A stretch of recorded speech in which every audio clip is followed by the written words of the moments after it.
but the lived Yeah. experience, man, teaches us way more No, all than those things happen for a good reason because yes. now I'm glad I went to the holistic nutrition and culinary arts school and the functional nutrition school because now I really treat my health as a foundation to my everyday functioning. Like I Yeah. need to make sure I cater to myself.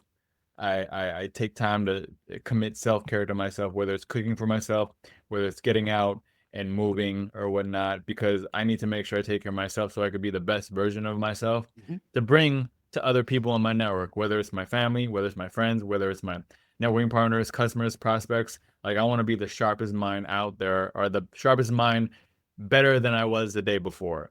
Yeah. And that mentality was created through the health journey that I went through as well, like when I was on my switch careers or whatnot. So now, yeah, I am into the technology field, but now I take really good care of myself to make sure I could be the most optimal functioning person I was on a daily basis to provide the best service to my clients and customers, prospects, networking partners, friends, family. So yeah,